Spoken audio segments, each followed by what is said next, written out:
Hola, buenas tardes. Bienvenidos a un nuevo evento de la Cultural Gijonesa, que venimos aquí a Semana Negra otra vez y hoy vamos a presentar a Daniel Bernabé, como podéis comprobar, y el viernes vamos a traer a Enric Juliana y a Esteban Hernández con Yolanda Díaz, ¿de acuerdo?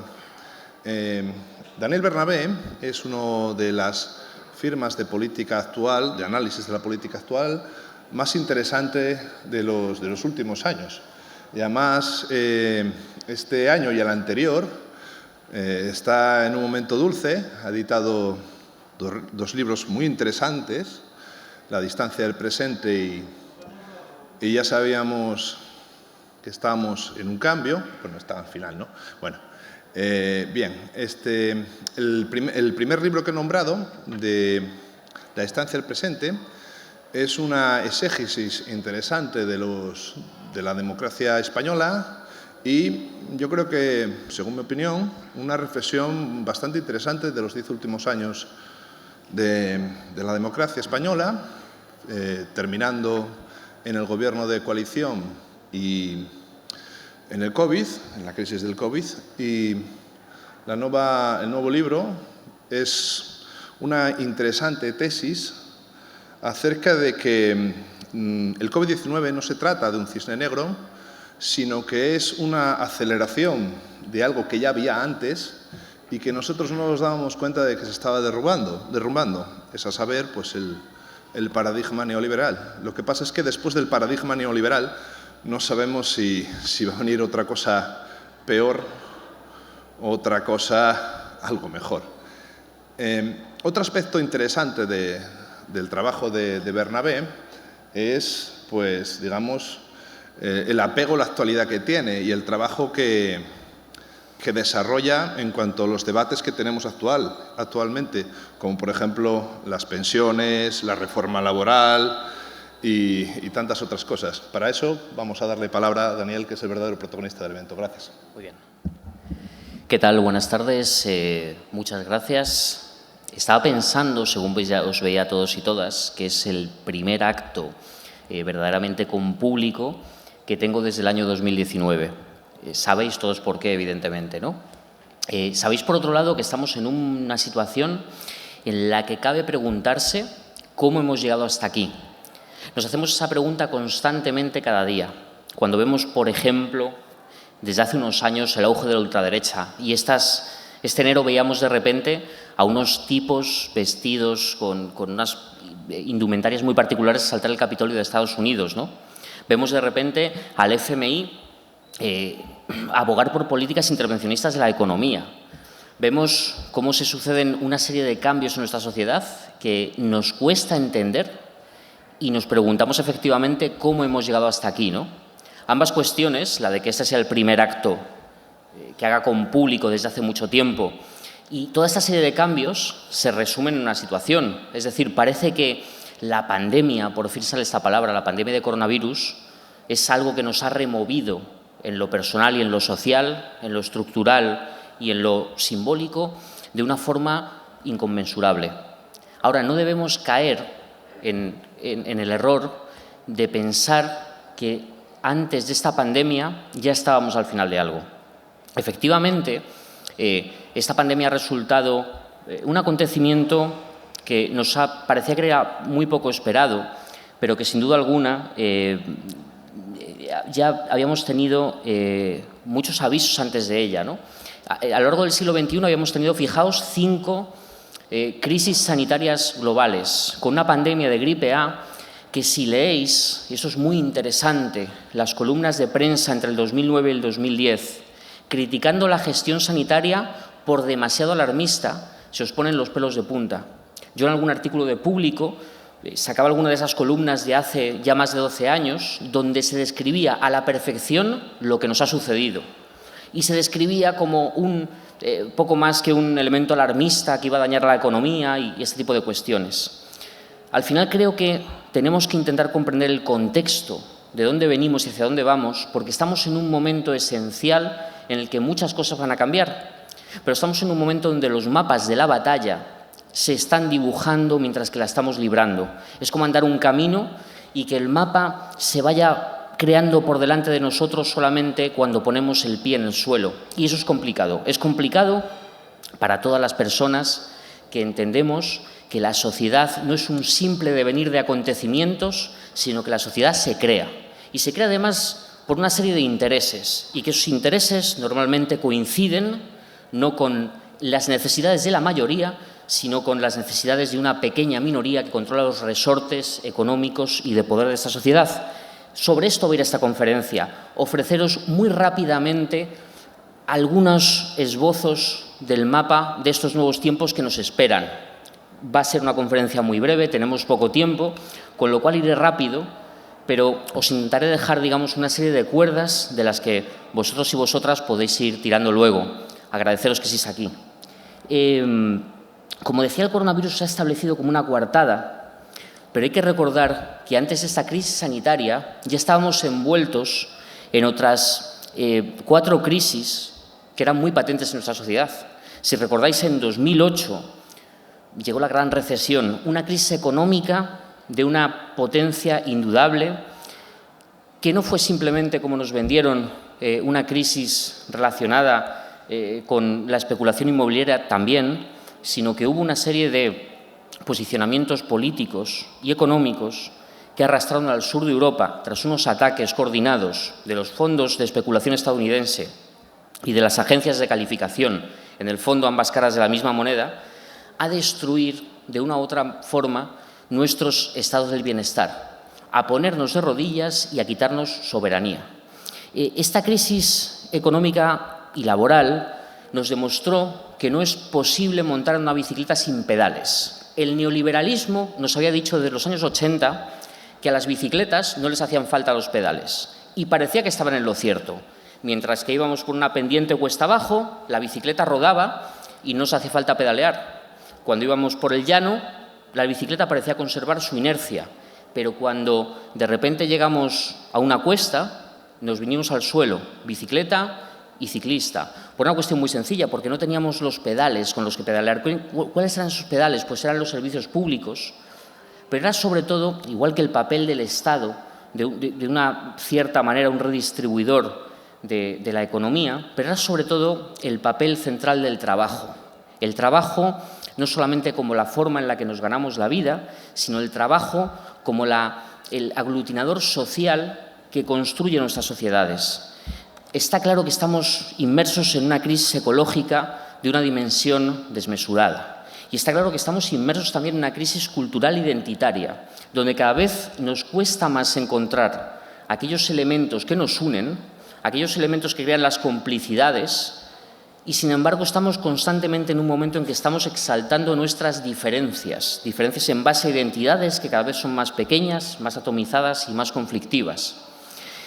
Y está claro que todas estas crisis, unidas a la crisis sanitaria, de repente nos han dado una crisis de cuestionamiento, una crisis de legitimidad de la democracia liberal. No se trata ya, como nos pasó hace 12 años, en el 2008, en el 2011, de que de repente haya una cierta desafección política, de que se vuelva a escuchar aquel grito que se escuchó en las plazas de no nos representan, de que haya, por cierto, una crisis de representatividad. Una crisis de representatividad significa que lo que hay no consideramos que recoge el sentimiento de la mayoría de la población. Una crisis de legitimidad es mucho mayor. Una crisis de legitimidad se plantea la propia naturaleza del propio sistema en el que vivimos. Y esa crisis de legitimidad ni siquiera se puede considerar que sea contraria a los intereses de los grandes propietarios, sino que por un mecanismo en el fondo muy ayepto, en el fondo, en vez de cuestionar aquellos elementos que han amordazado a la democracia y a la política, es decir, la política como forma ordenada y racional y civilizada de resolver nuestros problemas en sociedad, la economía, que era la que marcaba los límites naturales de la política, ha acabado marcando sus fines. Por lo tanto, con una política cada vez más amordazada, con unos límites cada vez más estrechos, nos encontramos con que, en vez de que los cuestionamientos y la crítica vaya contra este amordazamiento, va contra la propia idea de democracia. Y eso es terriblemente peligroso. En estos momentos y esta frase no creo que es una frase vacía, la democracia tiene muchos más enemigos que gente que la pueda defender, porque hay un sentimiento de incertidumbre que cala en muchas de las personas que componen nuestras sociedades. Y eso es terriblemente peligroso. Ahora, es terriblemente peligroso, pero tiene una serie de raíces que son las que estamos viendo. No podemos escindir los movimientos que está habiendo en todo el mundo, que ya no son nuevos, que tienen más de un quinquenio, movimientos de extrema derecha, de realmente una situación en la que el neoliberalismo maniató, amordazó a la acción política y se dijo la política solamente puede llegar hasta aquí. En el fondo casi todos lo sabéis. En unas elecciones votamos una serie de programas en los que la economía queda fuera y eso obviamente es un problema porque la economía es uno de los mayores resortes de nuestra sociedad para poder lograr cambios, para poder lograr transformaciones. Si la economía queda fuera de la soberanía popular, ¿de qué vale la democracia liberal? Insisto, la pregunta no es, o la recriminación no es cuestionarnos la democracia, la recriminación debería ser cuestionarnos el por qué nuestra democracia queda amordazada por un modelo muy determinado de economía, un modelo absolutamente arbitrario que responde a los intereses básicamente del gran conglomerado financiero internacional. Hecha esta vista general, creo que convendría situarnos en lo que es el contexto español, ¿no? Y creo que convendría empezar a mirar a nuestra derecha. Cualquier sociedad democrática, desde mi punto de vista, necesita unos conservadores, una derecha que participe en el juego político bajo unas coordenadas que nos habíamos dado conjuntamente.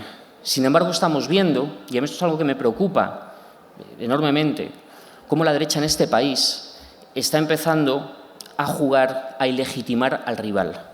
Y legitimar al rival no significa decir que el presidente del Gobierno, que tal opción política sean mejores, peores, regulares o muy malas. Todo el mundo está en su derecho a criticar con la máxima, la máxima fortaleza la acción de gobierno de cualquier partido político. Cuando tú ilegitimas, estás haciendo otra cosa muy diferente, estás quitándole la capacidad a ese gobierno de poder tomar las medidas que crean necesarias, pero no solo. Estás metiendo en la sociedad, en una parte de la sociedad, la idea de que a ese gobierno se le puede desalojar por cualquier método, por cualquier fin. Y eso es tremendamente peligroso, más en un país en el que tenemos que recordar que en un momento de la historia que todos recordáis, hubo gente que bajo el concepto de salvar la patria se creyó con la capacidad de desalojar a un gobierno democráticamente elegido porque, según ellos, tenían que imponer pues un orden que se había perdido, ¿no? Esta ilegitimación es el resultado. Pero ¿cuáles son los protagonistas? Los protagonistas ahora mismo en la derecha española, estamos hablando de un populismo trumpista que ha tomado desde las últimas elecciones madrileñas el mando de la derecha española. Con un líder, Pablo Casado, enormemente voluble. Hemos visto que se opuso a la moción de censura de Vox hace prácticamente un año, pero que ahora, tras los últimos resultados en Madrid, está totalmente condicionado y de nuevo en manos de esto que podemos nombrar sin ningún problema como populismo trumpista representado por Isabel Díaz Ayuso. Pero es que además tenemos a una ultraderecha que es nueva y que tiene fuerza y que está condicionando tanto gobiernos locales como autonómicos con una serie de programas que muchas veces podemos calificarlos como exagerados, pero que de hecho ellos los plantean para realizarlos. Tenemos que buscar las raíces de esta cuestión. Las raíces de este asunto, yo siempre digo que determinada derecha o la derecha tiene paciencia. ¿Qué es la paciencia sino tiempo y dinero? Efectivamente, la derecha tiene paciencia porque tiene tiempo y dinero. Aznar, el presidente José María Aznar, fue precisamente el iniciador de esta restauración reaccionaria, cuando en 2004, tras una gestión informativa del atentado del 11M pésimo, en vez de aceptar su derrota electoral, lo que hace es conducir al país al primer movimiento de legitimación de un gobierno democráticamente elegido, inventándose con la connivencia de determinados medios de comunicación una serie de maniobras espectrales en la oscuridad que vienen a decir que ese gobierno había tenido algo que ver con el atentado. Estas son las raíces, y son las raíces que encontrarlas en una segunda legislatura donde ese señor se encuentra con una serie de dificultades para aplicar su programa político y muy correctamente, para sus intereses, deduce que el sentimiento general, la hegemonía, lo que es el sentido común sigue siendo progresista en España, aunque el PP hubiera sacado mayoría absoluta. Es ahí cuando empieza un programa que ha dado sus frutos de ¿qué? Pues de una herramienta, la herramienta del nacionalismo excluyente. Mirad, el otro día, con motivo de, creo que había sido incluso antes del asesinato en La Coruña, de este chico, no recuerdo su nombre, de Samuel, hubo una manifestación del orgullo en Sevilla y de repente una serie de chavales, porque no se les puede calificar de otra forma, no quiero ni que fueran fascistas, ni mucho menos, habían acabado de ver la selección o algo así, iban con camisetas de la selección española y banderas. Se grababan para TikTok, esta red social para jóvenes que hay ahora, y decían, mirad qué bonito o mirad qué guay, hay una pelea entre españoles y homosexuales. Ellos decían gays o maricones o como lo dijeran, ¿no? Fijaos que dos conceptos, los gays y los españoles, los rojos y los españoles, los sindicalistas y los españoles. Cualquier persona que no encaje en el argumento general de la derecha y los españoles. Ser español es una condición nacional a la que pertenecemos todos. Son unos derechos, son unas obligaciones, es una nacionalidad, no es una condición ideológica. ¿A qué os suena a los que tenéis más edad esto de enfrentar el concepto español contra cualquier otra cosa? A los malos españoles. Pero es que es más, esto también nos retrotrae a Margaret Thatcher hablando del enemy within, del enemigo interior, cuando se utilizó contra los mineros en huelga en Reino Unido. Se decía que los mineros eran el enemigo no contra la clase capitalista de Gran Bretaña, sino contra la propia Gran Bretaña. Es la vuelta de los malos españoles. Y esto es un concepto del nacionalismo excluyente peligrosísimo en todas sus vertientes. Existe una trama en España, y yo esto lo he escrito en público y lo vuelvo a decir aquí. Existe una trama ultraderechista, una trama que va más allá de Vox, del partido político. Es una trama donde están implicados militares, donde está implicada parte de la judicatura, donde están implicados determinados medios de comunicación con estrellas mediáticas. Y también, como le dije a la BBC, tras el debate en la cadena SER, el que comenté, el debate sobre las elecciones madrileñas, y no me importa volver a decirlo, personajes como Ana Rosa Quintana participaron en el intento de levantamiento a finales de mayo en el que se lanzó a determinada gente a la calle. Esa señora estaba coordinada para dar la orden televisiva de que ese día en Núñez de Balboa salieran determinados individuos a la calle e intentar extender esto al resto del país. No lo consiguieron, pero estaba tramado. Y desde aquí también lo afirmo. ¿Qué pasa con la derecha liberal?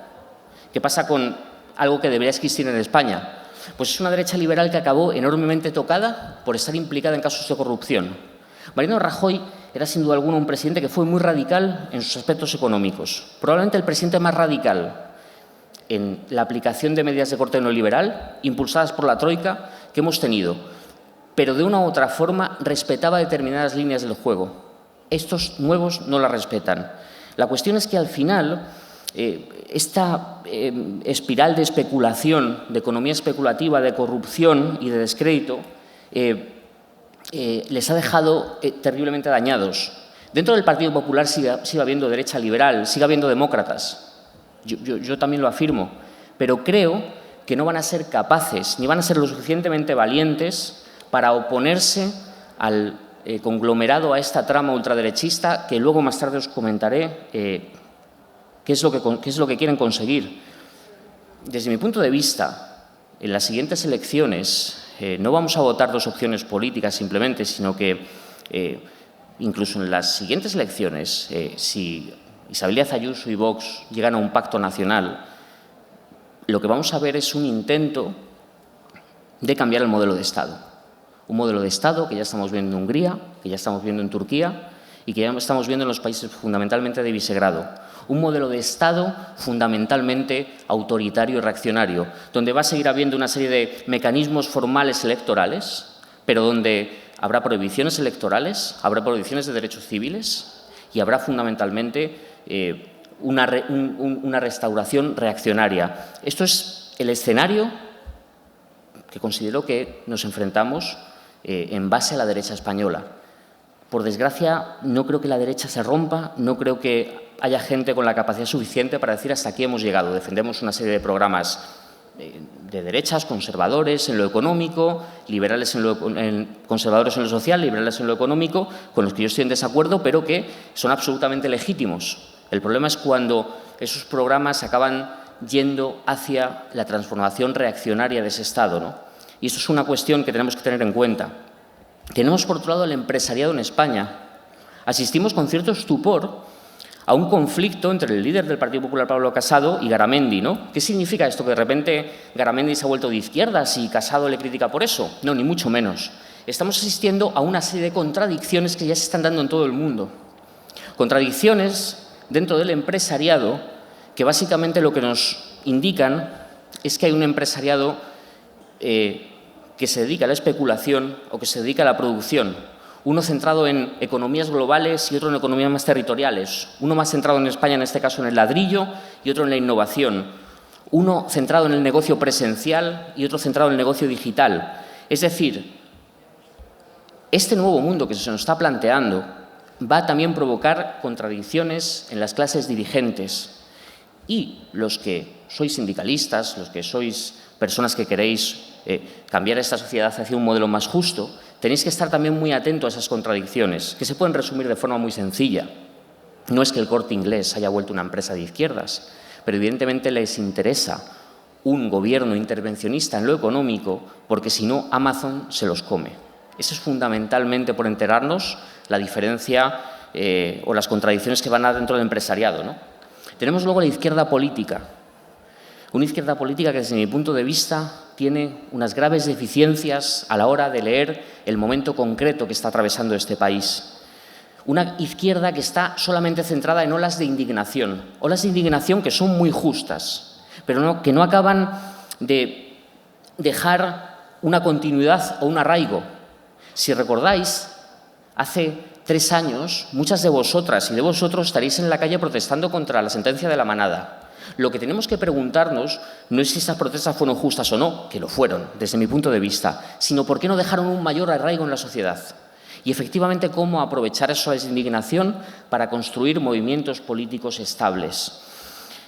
De hecho, hay que tener mucho cuidado con la indignación que hace 11 años creíamos manejar, porque ahora mismo la indignación está mucho más cerca de unos chalecos amarillos en Francia, es decir, de la absoluta antipolítica, que de buscar una opción transformadora.